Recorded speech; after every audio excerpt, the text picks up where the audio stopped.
얘기를 해보겠습니다. 그 말벌집을 털어내는 작업에 대한 글에서조차도 말벌을 걱정하고 있죠. 지금 사람이 아니고. 그래서 이분은 그런 생명과 작은 미물들에 대한 관심과 민감성이 굉장히 높은 분입니다.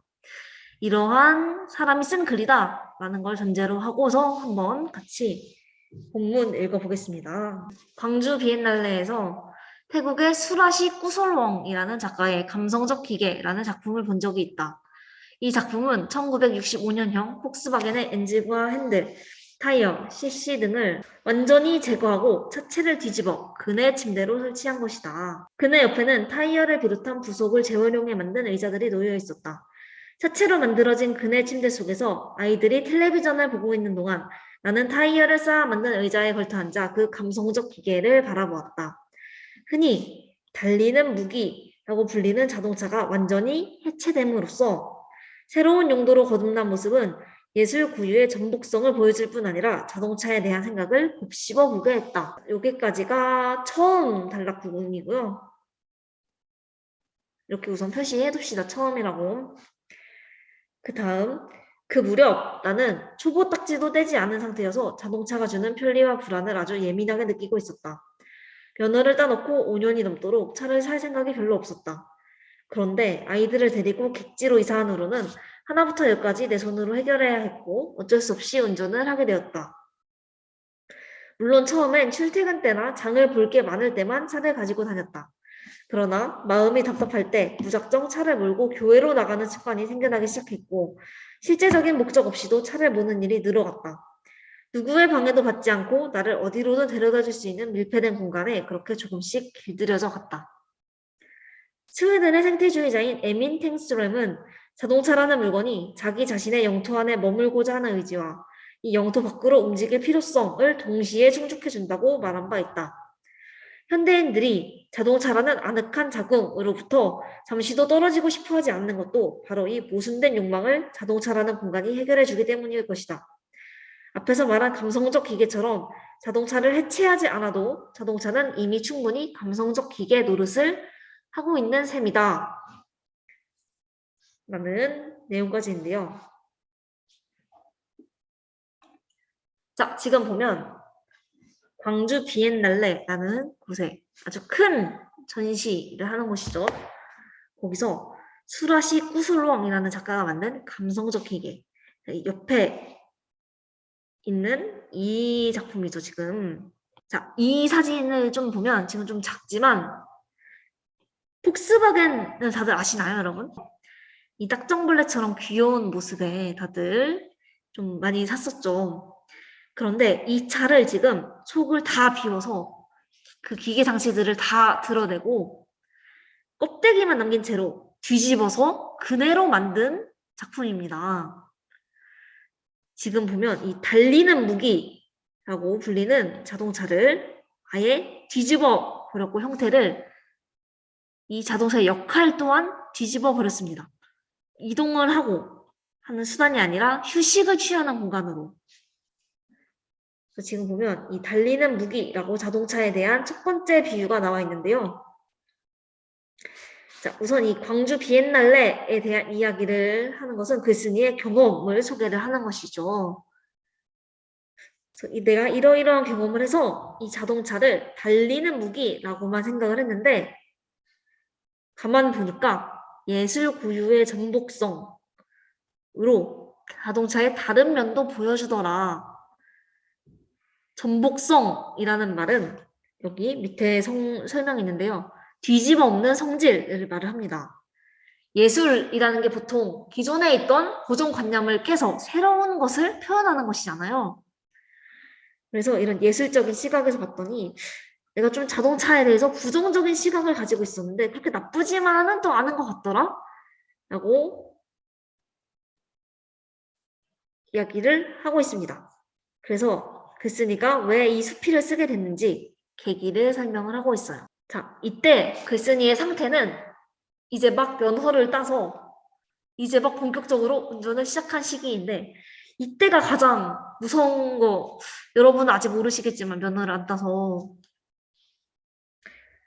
딱 그 보초 이렇게 붙이고 다닐 때죠, 이때가. 초보 운전 스티커, 왕초보 운전 이런 A4 용지를 한창 붙이고 다닐 때인데 바로 이때 이 편리와 불안을 동시에 느꼈다. 어디로든 갈 수 있어서 너무 편하지만 언제 어떻게 사고가 일어날지 몰라서 불안한 상태에서 자동차의 양면적 속성을 깨닫게 됩니다. 그런데 이 작가가 운전을 시작한 계기, 그리고 운전하는 이유는 이 객지로 이사를 하면서 아이들도 키워야 되고 생계도 이어나가야 해서 대중교통을 탈 수가 없어서 자동차를 타게 됐다. 설명을 하고 있는데요. 운전을 하게 된 이유. 지금 보면 계속 막 어쩔 수 없이 운전을 하게 됐다. 막 너무 힘들어서 하게 됐다. 이런 식으로 자꾸 자기 자신을 설명하려고 하고 있죠. 굳이. 그래서 아까 우리가 같이 영상에서 봤듯이 그런 생태 환경에 굉장히 관심이 많은 사람이었기 때문에 그런 환경을 파괴하는 이산화탄소를 많이 배출하는 자동차에 대해서 좀 부정적인 시각을 아직은 완전히 떼어내지 못해가지고 이렇게 계속 변명을 하고 있다. 그래서 또 강조하는 게 나는 아무 데나 안 타고 출퇴근이나 장을 볼 때 이렇게 꼭 필요할 때만 차를 탔었어 라고 하고 있습니다. 자동차의 실제적 필요성, 이동과 운송 부분을 이용하려고 탔던 거야 라고 하고 있는데 그런데 이 다음 줄에서 또 바로 마음이 바뀌게 됩니다. 이게 막상 타보니까 너무 편하고 좋은 거예요. 마음이 답답할 때나 이렇게 뭔가 나가고 싶을 때 그냥 드라이브만 해도 너무 좋다. 그래서 실질적인 목적이 없어도 차를 모는 일이 늘어갔고 누구의 방해도 받지 않고 나를 어디로든 데려다 줄 수 있는 이 밀폐된 공간에 길들여져 갔다고 입장 변화를 보이고 있어요. 자동차의 또 새로운 속성을 깨닫게 된 것이죠. 자, 지금 보면 스웨덴의 생태주의자인 에민 탱스럼의 말을 가져와서 또 자기의 생각을 설명을 하고 있는데 이렇게 권위자의 말을 인용해서 자동차의 속성을 설명하면 이 화자의 말에 더욱 신빙성, 신뢰성이 올라가게 됩니다. 그래서 여기 지금 신뢰성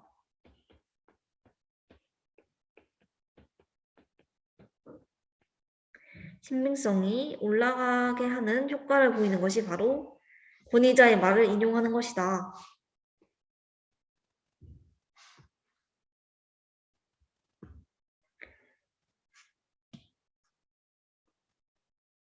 그래서 이 사람이 이런 말을 했는데 자동차라는 아늑한 자궁. 자궁이라는 것은 여러분이 태어난 곳이잖아요. 내 집이나 방처럼 아주 안락하고 편안하게 나를 감싸주는 공간. 그곳이 바로 자동차가 됐다는 것입니다. 그래서 지금 사람은 모순된 두 가지 욕망을 보여주고 있는데요. 뭐냐면 한 곳에 나만 있을 수 있는 개인적인 공간에 머물고자 하는 의지가 있는 동시에 또 여기저기 가고 싶은 곳으로 막 자유롭게 갈 수 있는 움직일 필요성을 모두 충족하고 싶어 한다는 거예요. 그런데 이 모든 두 가지 요소를 자동차가 바로 충족을 시켜줬다는 이야기입니다. 다음 페이지로 가겠습니다. 그래서 지금 그 글쓴이가 하고 싶은 말은 달리는 무기라고만 생각했는데 알고 보니 아늑한 자궁처럼 나를 감싸 안아줬고 그래서 얘가 감성적 기계구나 라는 걸 점점 이렇게 몸소 깨닫게 됐다는 거예요. 자, 그 다음 하지만 얼마 안 가서 자동차에 대한 낯설고 당혹스러운 경험을 하게 되었다. 갑자기 서울에 갈 일이 생겼는데 주말이라서 차표를 구할 수가 없었다. 몇 번을 망설이다가 나는 초보 주제에 식구들을 태우고 서울로 가는 고속도로로 접어들었다. 긴장을 해서인지 무사히 서울에 도착해서 일을 보고 다음날 밤에 광주로 내려올 수 있었다. 그런데 밤에 고속도로를 달리는데 차창에 무언가 타닥타닥 부딪히는 소리가 났다. 처음엔 그저 속도 때문에 모래 알갱이 같은 게 튀는 소리려니 했다. 다음날 아침 출근을 하려는데 유리창은 물론이고 앞 범퍼에 푸르죽죽한 것들이 잔뜩 엉겨 있었다. 그것은 홍먼지가 아니라 수많은 풀벌레들이 달리는 차체에 부딪혀 죽은 잔해였다. 마치 거대한 모터 주위에 두껍게 쌓여있는 먼지 뭉치처럼 말이다. 그것을 닦아내려다 나는 지난밤 엄청난 범죄라도 저지른 사람처럼 손발이 후들후들 떨려 도망치듯 세차장으로 갔다. 그러나 세차기계의 물살에도 엉겨붙은 풀벌레들의 흔적은 완전히 지워지지 않았다. 운전대를 잡을 때마다 풀 비린내는 몸서리치는 기억으로 남았고 나는 손을 씻고 또 씻었다. 시속 100km 정도의 속력에 그렇게 많은 풀벌레가 지리겨졌다는 것도 믿기 어려웠지만 이런 살상의 경험을 모든 운전자들이 철경처럼 겪었으리라는 사실이야말로 나에게는 예상치 못한 충격이었다. 인간에게 안락한 공간이 다른 생명을 해칠 수도 있다는 자각이 그제야 찾아왔다. 는 내용까지가 중간 부분이었습니다. 어디부터냐면 여기부터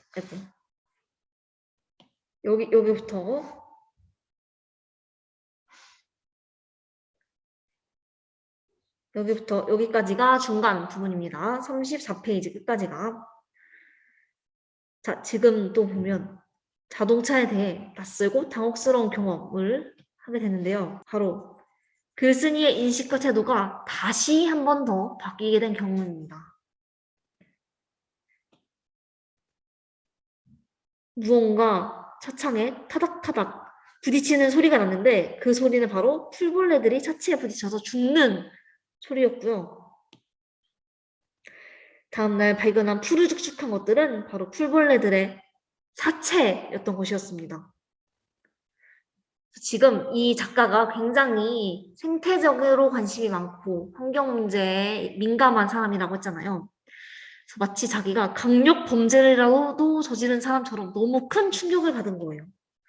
이 죄의식과 충격을 받아서 그 풀벌레의 으깨진 잔에서 나는 풀 비린내가 너무 소름이 돋았다는 것입니다.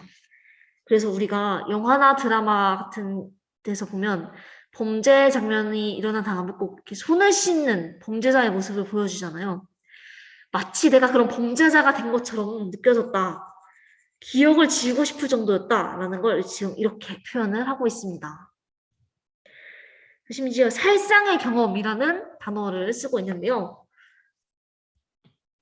이 살상의 경험을 통해서 자아 성찰을 하게 됩니다. 인간에게 안락한 공간이 다른 생명을 해칠 수도 있다는 자각. 자동차에 대해서 반성과 성찰을 하는 계기가 되는 것입니다. 자동차에 대해서 좀 부정적으로 시작했다가 간신히 긍정적인 인식이 강해졌는데 이 풀 비린내 사건으로 인해서 다시 부정적인 인식을 가지게 된 것이죠. 마지막 페이지입니다. 드디어. 옛날 티베트의 승려들은 입을 열어 말을 할 때마다 공기 중에 미생물을 죽이게 될까봐 얼굴에 7겹의 천을 두르고 다녔다고 한다. 그리고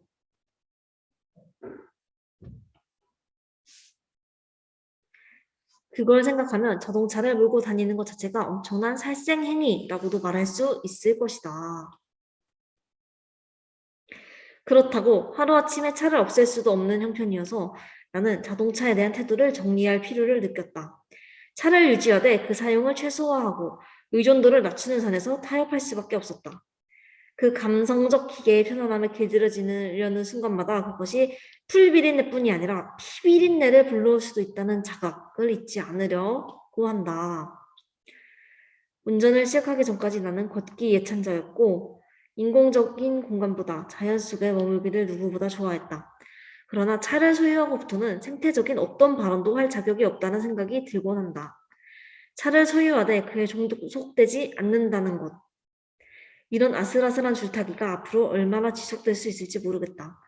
다만 그날 아침에 풀 비린내가 원죄의식처럼 운전대를 잡은 내 손에 남아있을 따름이다.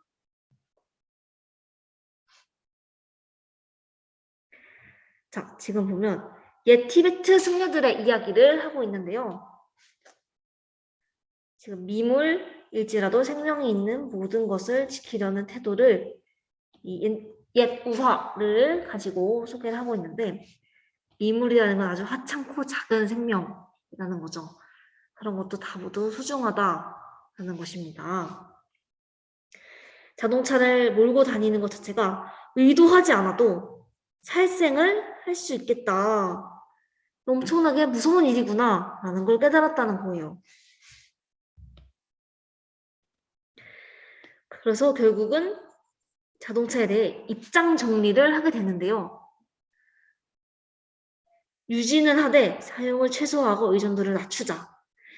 왜냐면 이제 와서 안 탈 수는 없어. 애들도 키워야 되고 살아가야 하기 때문에 안 탈 수는 없어. 하지만 그래 최소한으로 줄여보자. 지금 이 태도, 이 타협의 태도는 지금 우리 사회가 보이고 있는 환경보호에 대한 태도와 비슷한데요.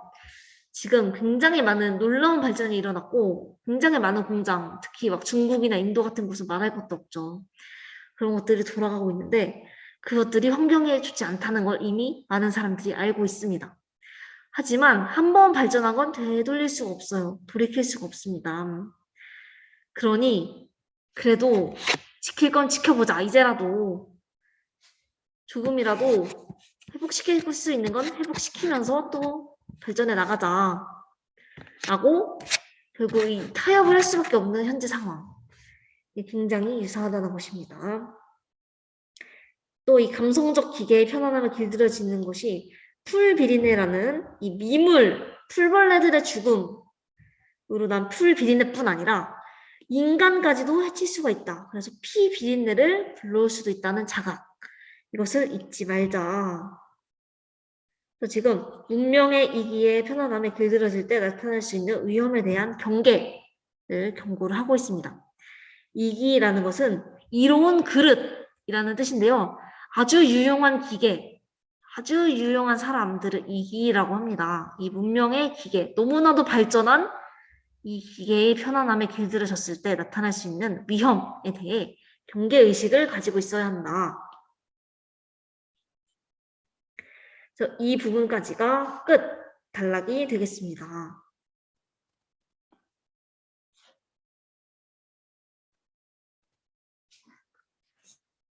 자, 지금 계속해서 생태주의, 생태적 시각 이런 말들이 나오고 있는데요. 한번 생태주의에 대해서 잠깐 정리를 해보겠습니다. 여기 시인의 사진이 있고 밑에 공간이 좀 있을 텐데요. 여기 한번 써보겠습니다.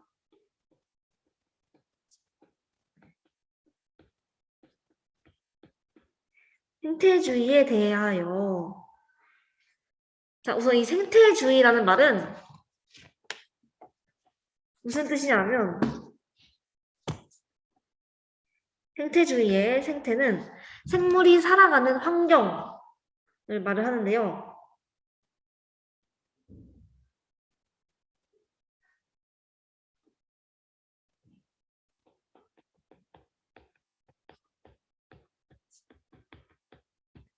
생물이 살아가는 모양, 상태를 생태라고 합니다.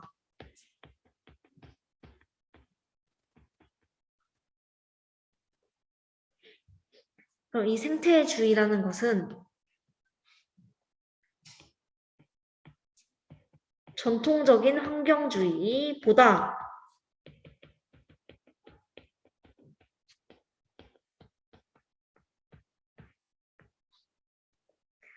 근본적이고 급진적으로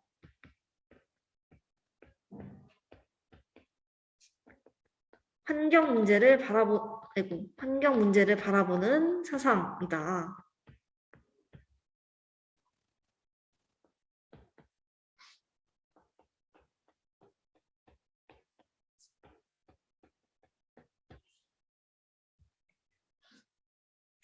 환경 보호와 관련된 정치적, 경제적, 사회적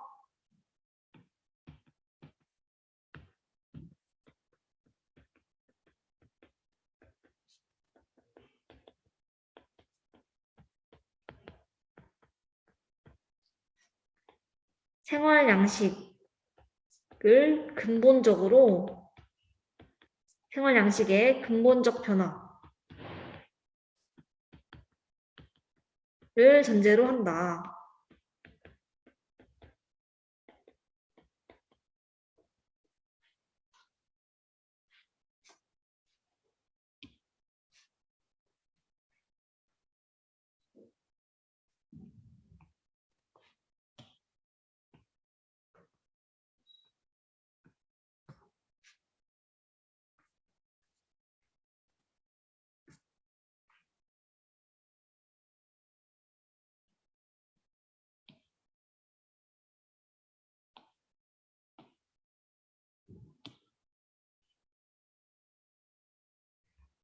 아이고, 안 되겠다. 이렇게 하면 지금 다 보이죠?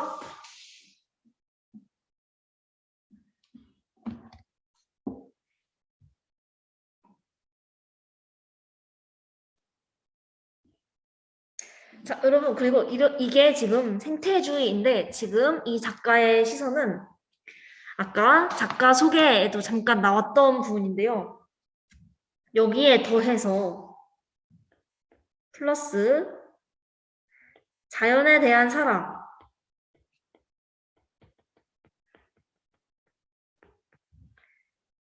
그리고 현대 문명 비판,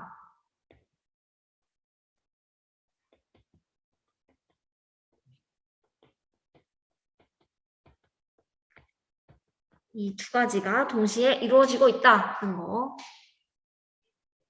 자연을 향한 사랑인데 자연을 향한 사랑이나 대한 사랑이나 같은 말이니까. 네, 이렇게 정리를 하면 되겠습니다.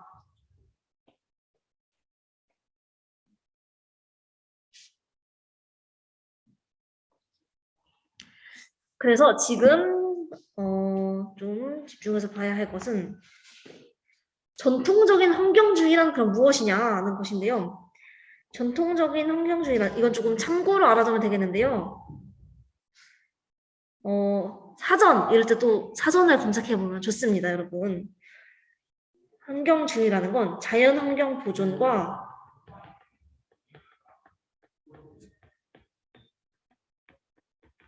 환경 문제 해결, 이걸 가장 중요하게 여긴다는 태도예요.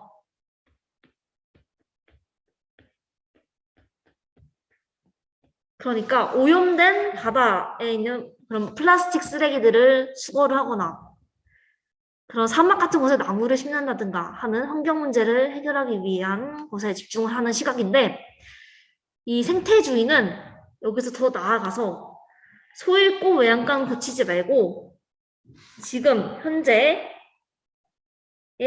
그런 문제를 근본적으로 바꿀 수 있는 사회 정치적 제도, 법 이런 것과 우리의 생활 양식을 바꿔야 된다. 더 적극적인 입장인 것입니다. 생태주의가.